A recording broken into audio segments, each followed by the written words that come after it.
Paz do Senhor a todos. Irmãos, nessa noite eu vou ler com os irmãos aqui no Evangelho de João, no capítulo 6, a partir do verso 67. Capítulo 6 do Evangelho de João, no verso 67. Nosso irmão Luiz ficou de entrar, mas não conseguiu, né? Muito provavelmente ele não tenha Facebook Message. Depois manhã fala com ele, manhã, para ver se ele consegue baixar, que só baixando o Message já consegue ter o acesso já, tá? Ainda é a forma mais fácil, irmãos, de acessar aqui a live é pelo Message. Onde é o capítulo aí de João? É no capítulo 6, no verso 67. Vou ler apenas o 67 e o 68, para a gente meditar um pouco na palavra de Deus. 67. Eu pensei num tema para essa mensagem, irmãos, e o que me veio à cabeça foi o amor de Deus que constrange o mundo. É interessante nós vermos que Jesus, ele teve seus discípulos, teve seus seguidores, e durante um tempo muita gente andou com Jesus, né? Durante um tempo muita gente o acompanhou em sua peregrinação, em sua caminhada, mas isso não durou muito tempo. Quando as coisas começaram a ficar difíceis de serem entendidas, quando a peleja começou a ficar dura no caminho, na caminhada, muitos desistiram e voltaram atrás, né? Poucos foram aqueles que permaneceram e que ficaram. Mas os poucos que permaneceram e que ficaram foram aqueles que deram a origem a essa quantidade imensa, né, de milhões de irmãos que nós sabemos que hoje existe mundo afora, adorando ao nosso Senhor e Salvador Jesus Cristo e fazendo a obra em nome dele. Então nós precisamos ter em mente que não foi fácil, né? E de que não é fácil até hoje, mas que nós precisamos permanecer na caminhada. Amém? A palavra de Deus diz assim no 67, 68. Então perguntou Jesus aos 12: Não quereis vós também retirai-vos? E Pedro respondeu da seguinte forma: Senhor, para quem iremos nós, se só tu tens as palavras da vida eterna? Irmãos, quem conhece, quem está familiarizado com esse texto, sabe que ele sai de dentro de uma discussão muito pesada de Jesus para com os religiosos que o acompanhavam. A Bíblia diz que Jesus tinha subido a um alto monte e uma multidão estava ali com ele e que já estava chegando o fim da tarde e aquela multidão desde manhãzinha que estava ouvindo Jesus falar, e Jesus ficou preocupado porque ali não tinha o que eles comerem. E ele até instigou um de seus discípulos dizendo: vão, deem comida a esse povo. Mas era impossível, irmão, alimentar uma multidão daquele tamanho, e o discípulo de Jesus disse que com nem 200 denários é capaz de alimentar uma multidão daquela, porque era muita gente. E mesmo que se tivesse o dinheiro, não tinha como buscar esse pão. E a solução na cabeça dos discípulos era que Jesus dispensasse aquele povo, para que eles saindo dali achassem o que comer pelas vizinhanças e tentassem sobreviver, porque o dia foi pesado, o dia foi de fome. E Jesus diz o seguinte: manda esse povo se sentar, tragam aí o menino que tem os pães e os peixes, e ele fez a multiplicação, irmão, e ele alimentou toda aquela multidão, que o número era de homens só de 5.000. E ali aquele povo comeu, se alegrou, sobrou comida o suficiente para os discípulos comerem, para Jesus também. E aquele povo adormeceu ali mesmo. E no outro dia de manhã, quando eles acordaram, eles perceberam que Jesus não estava ali. Que Jesus tinha saído dali para outro lugar, porque Jesus não é lugarizado. Jesus não é fixo e a sua obra nunca foi fixa, ela sempre foi hebreia, ela sempre foi andante. Então você vai ver que Jesus nunca parou muito tempo num lugar só, ele sempre esteve se movimentando e saindo de um lugar para o outro. Mas aquele povo esperava sinceramente no coração deles que quando eles acordassem de manhãzinha, Jesus ia estar ali e de novo ia fazer outro milagre e multiplicar outra multidão de pães para eles comerem. E eles iam entrar ali num ciclo vicioso de que todos os dias tinha alimento feito através de um milagre, tinha alimento produzido através de um milagre.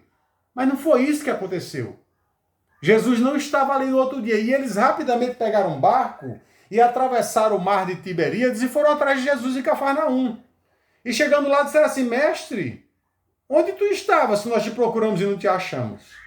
E foi aí, irmãos, que se iniciou uma discussão. Quando Jesus disse a eles assim: olha, vocês me procuram, não é porque vocês viram os milagres que eu fiz, é porque vocês comeram do pão e se fartaram. Trabalhem, mas não pela comida que perece, e sim pela comida que dura para a vida eterna. E por causa disso começou a discussão entre Jesus e aqueles discípulos que o acompanhavam, que eram religiosos daquela região, mas estavam acompanhando Jesus.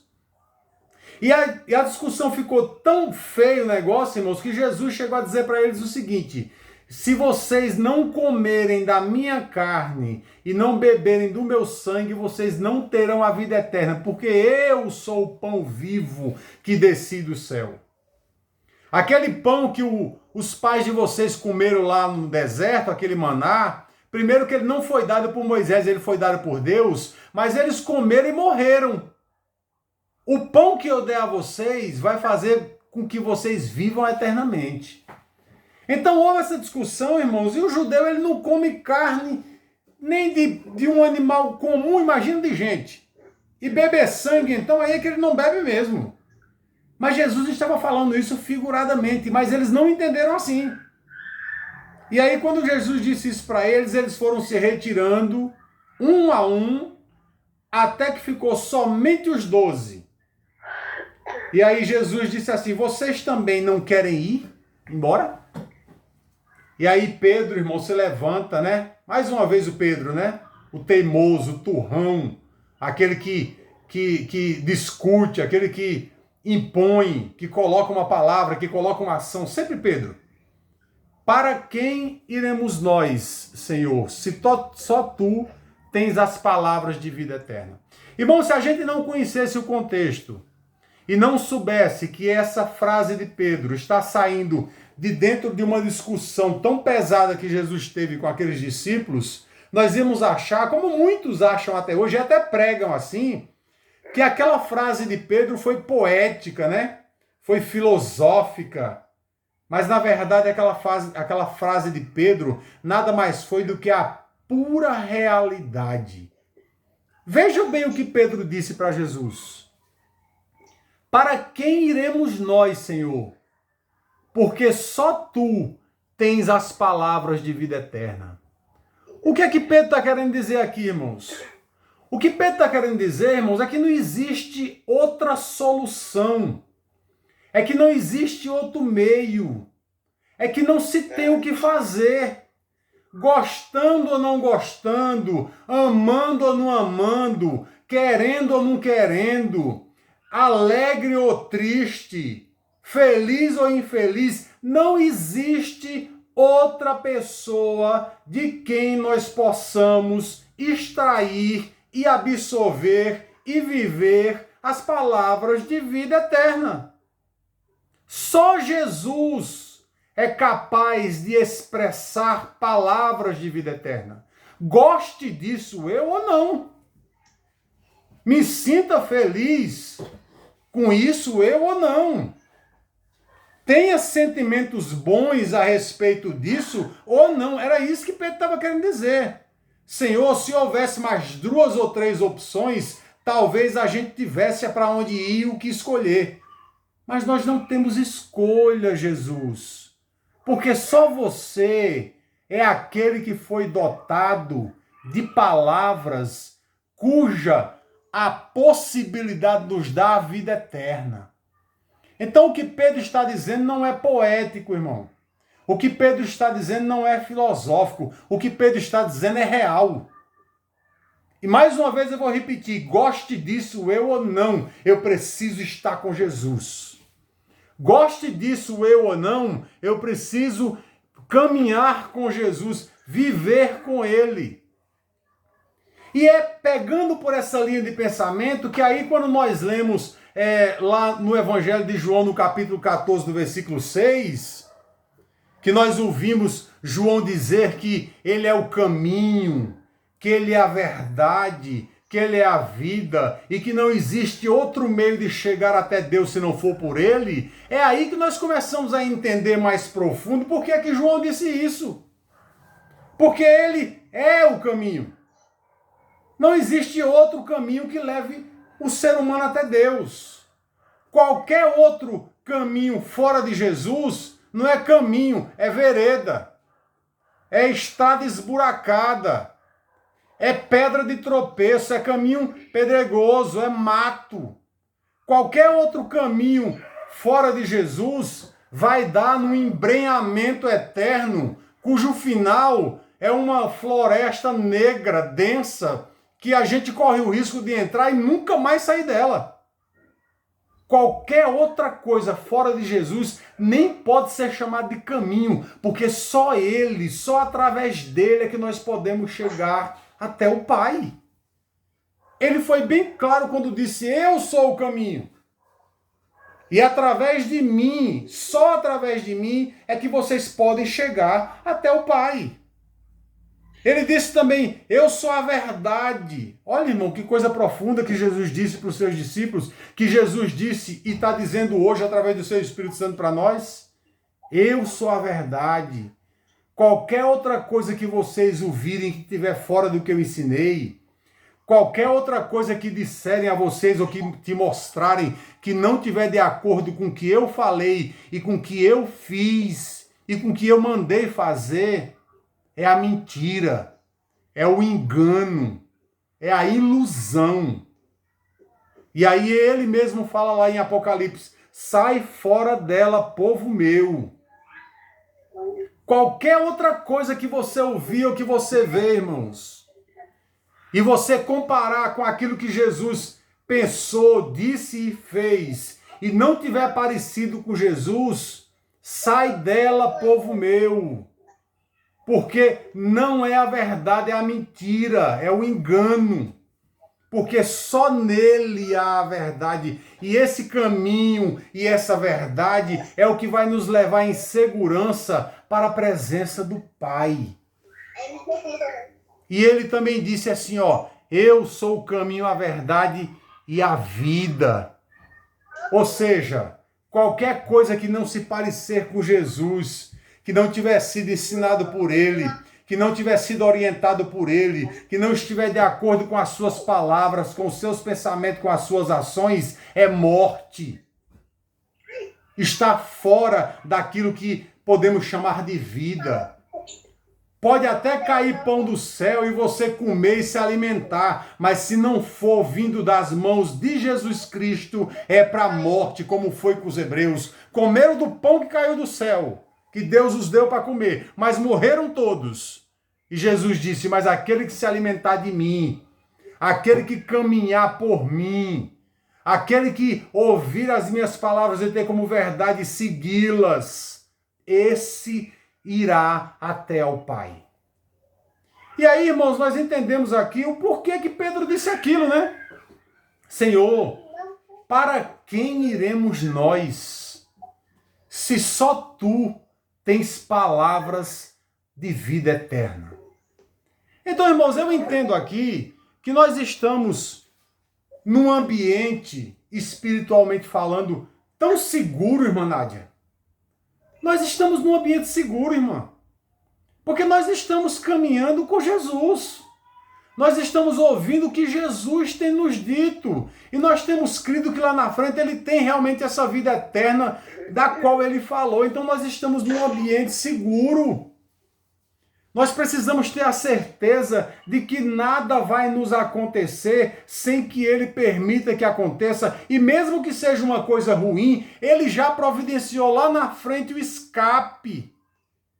E eu creio nisso plenamente, irmão, porque eu tenho vivido isso. Deus tem me dado escape de situações constrangedoras, difíceis de serem resolvidas. E o Senhor tem dado. Ele não prepara nada de bom pra gente quando a gente cai numa cilada. Quando a gente cai numa cilada, ou quando a gente cai no engano, ou quando a gente cai em qualquer coisa ruim, ele já preparou lá na frente os corvos. Ele já preparou lá na frente o riacho. Ele já preparou lá na frente a viúva com a farinha. Ele já preparou.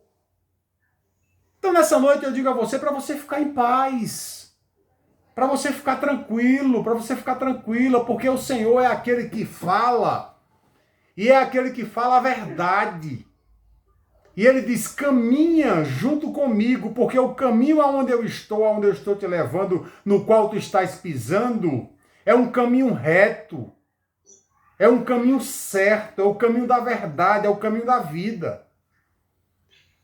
E aí quando ele exige de Pedro depois, irmãos, lá depois, na ressurreição já, quando Pedro se encontra com ele depois de tê-lo traído, né, lá no quintal, lá no terreiro de Caifás, enquanto maltratavam Jesus ali e julgavam ele, Pedro era o único discípulo de Jesus que ficou ali, porque nenhum dos 12 teve coragem de entrar ali. Pedro entrou e ficou vendo o julgamento de Jesus. Mas perguntaram para ele se ele era um daqueles que estava caminhando com Jesus. Ele disse, não, não sou. Depois chegou uma pessoa e falou, não, você é assim, porque você fala igual a eles. Não, não sou. E negou Jesus 3 vezes. E saiu dali angustiado. Mas ele teve um encontro com Jesus depois. E quando ele teve um encontro com Jesus, que eles se alimentaram, comeram daquele peixe ali, comeram daquele pão, Jesus saiu à parte, somente Jesus e Pedro. E ele disse assim, Pedro, tu me amas? E Pedro disse, te amo, Senhor. Eu falei, então cuida das minhas ovelhas, Pedro. E perguntou de novo, Pedro, tu me amas? Pedro disse, eu te amo, Senhor. E ele falou, então cuida dos meus cordeiros. Pedro, tu me amas? E Pedro ficou triste por ele ter perguntado a terceira vez, de cabeça baixa, e disse para ele, tu sabes todas as coisas, Senhor, e tu sabes que eu te amo. E ele disse, então cuida dos teus irmãos. E aí, irmãos, nós vemos que a nossa missão, né, a nossa responsabilidade hoje para com Deus, para com Jesus, é de amar as pessoas como Ele nos amou. Ele pediu isso. Ele não pediu só isso só para Pedro. Ele pediu para todos nós. Ele disse, olha, amai-vos uns aos outros como eu vos amei. E como foi que Ele nos amou? Qual foi o tipo de amor que Jesus usou para nos amar? Porque às vezes, irmãos, nós confundimos o amor de Deus com o amor humano. Às vezes nós achamos que o amor de Deus tem sentimentalismo como o nosso tem. E nós estamos totalmente enganados porque não tem. No amor de Deus, no amor ágape, não existe nenhum sentimentalismo. O que existe é a razão. O amor de Deus ele é dotado de razão, não é dotado de sentimentalismo. Sabe onde é que tem sentimentalismo? Onde tem sentimentalismo é no amor estroge. No amor estroge tem sentimentalismo, que é o amor fraternal, que é o primeiro amor que o ser humano conhece. É o amor estroge. Que amor é esse, irmão? É o amor fraternal. É o amor que nós temos pelo nosso pai, pela nossa mãe, quando estamos crescendo, nos entendendo por gente. É o primeiro amor que a gente prova. É o amor pelos irmãos, é o amor pelos tios, pelas tias. Esse é o amor fraternal. Aí tem sentimento humano, tá cheio de sentimento humano nesse amor. Mas ele também não é eterno. Ele também não dura para sempre. Porque a gente vê tanto irmão brigando, né? A gente vê tanto pai brigando com filho brigando com pai, às vezes até se matam. Então isso prova que esse amor existe, que é um amor profundo, mas que também não dura para sempre. É um amor que tem começo, meio e fim. Dependendo da distância em que um viva do outro, dependendo de quanto tempo faz que um já faleceu, o amor, apesar de existir ali no coração, ele vai se definhando aos poucos, a uma medida que o tempo vai passando. Então o amor fraternal é um amor lindo, maravilhoso, que é um amor de família, mas ele também não dura para sempre. Sentimentalismo, irmão, tem no amor eros, que é o amor erótico, que é o amor que um homem tem por uma mulher, que uma mulher tem pelo homem, e que um homem tem por outro, que uma mulher tem por outro também. A gente não pode negar que isso existe. Está cheio disso hoje em dia. Então nós não podemos negar que existe amor entre pessoas, um amor erótico. O amor onde um quer o outro. Mas não quer só como amizade, ou não quer como familiar. Quer como amante, quer como o seu parceiro, como o seu marido, como a sua esposa. É o amor eros. É o amor erótico. Mas esse também tem fim. Porque as pessoas se separam, as pessoas casam novamente, constroem outro amor, adquirem outro amor. O sentimento por aquela pessoa do passado deixa de existir e passa a existir por uma outra próxima. Às vezes fica viúvo, o tempo passa, casa-se de novo e está certo, não está errado. Não está errado. O que eu estou querendo demonstrar aqui é que o amor existe, mas ele é passageiro. Ele é passageiro. Existe o amor também, o amor filo, que é o amor de amigos. Tem pessoas que se amam tanto, que se gostam tanto, que às vezes o amor é mais forte do que o amor pela própria esposa, pelo próprio esposo. Davi disse isso. Davi disse que amava Jonathan mais do que a sua própria mulher. E aí muita gente diz que Davi tinha um caso com Jonathan. Não tem nada a ver. Não tem nada a ver. Isso era o amor de amigos. Eles eram muito amigos. Era um amor que você olha para o outro e tem como se ele fosse da família, mesmo sem ele ser. Mas também é um amor passageiro. Que o tempo destrói, que a distância destrói, que as inimizades, as falsas sociedades acabam destruindo. Agora o amor ágape, irmão. O amor que vem de Deus. O amor que não é preenchido e nem recheado com sentimentalismo, mas é o amor que é feito na razão. Esse é o amor que dura para sempre. Esse é eterno. E foi com esse amor que Jesus nos amou, porque Jesus nem nos conheceu para nos amar, para nutrir algum sentimento ao nosso respeito. Ele nem nos conheceu e nem nós a ele. Então, qual é o amor que nós temos por Jesus, que ele tem por nós? É o amor ágape, é o amor de Deus. E ele pediu para que nós tivéssemos esse amor uns para com os outros. Ele pediu para Pedro que Pedro tivesse esse amor. E esse amor não precisa e não deve ser cheio de sentimentalismo. Ele deve ser cheio de razão. Quando Paulo escreveu aos Romanos, irmãos, lá no capítulo 13, no verso 8, ele disse uma coisa interessante aos Romanos. Ele falou, a ninguém deveis nada, a não ser o amor. Então o amor, queridos, é uma dívida. Essa palavra dívida, no Novo Testamento, no original grego, ela é hipoteque. A tua vida e a minha vida está hoje hipotecada pelo que Jesus fez conosco. Nós temos uma dívida uns para com os outros. Essa dívida que nós tínhamos era com Deus. Era uma dívida enorme, gigante, era tão grande. Eu preguei isso na última pregação que a gente teve live. Era tão grande que nós não podíamos pagar, nós não tínhamos condições de pagar a nossa dívida com Deus. Tanto é que ele mandou Jesus para morrer por nós, para que a dívida fosse paga. E Paulo diz aos Colossenses que o escrito de dívida que nos era contrário foi pregado na cruz, foi cravado na cruz, em Jesus. Então nós não temos mais dívida com Deus, porque Jesus Cristo pagou as nossas dívidas. Porém, Paulo deixa bem claro aqui em Romanos 13, 8, que a nossa dívida hoje é uns para com os outros. A ninguém deveis nada, a não ser o amor. Irmão, as nossas vidas estão hipotecadas com Deus, mas não é porque nós devemos nada para Deus.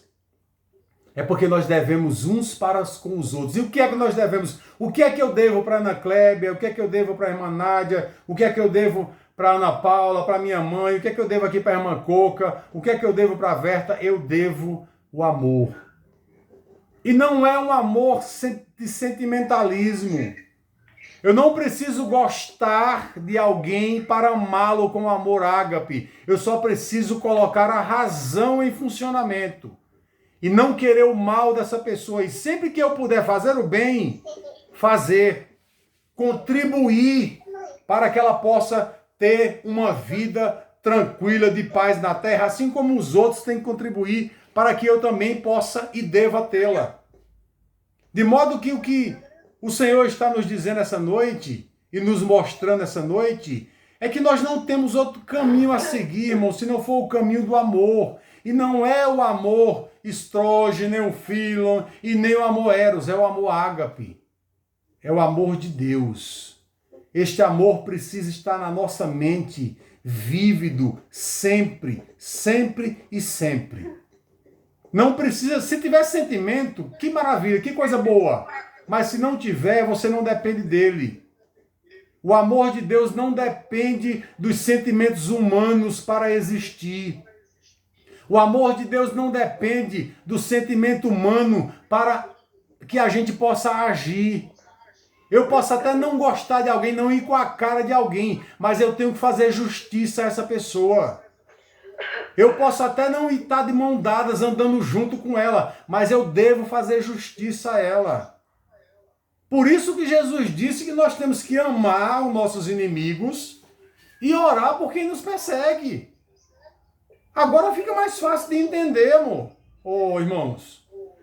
Então, eu não tenho que sentir nada por ninguém, não. Se eu sentir, muito bom, graças a Deus por isso. Mas eu não preciso sentir nada por ninguém, não. O que eu preciso é agir.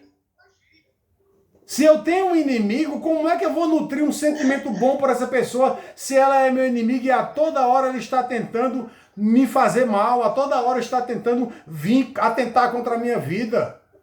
Era como a história de Davi com Saul, a todo momento Saul estava querendo cravar Davi na sua lança. Como é que você pode exigir, ou Deus pode exigir, um sentimento bom da parte de Davi para com Saul? Não, Deus não exige isso da gente, Deus exige da gente a justiça.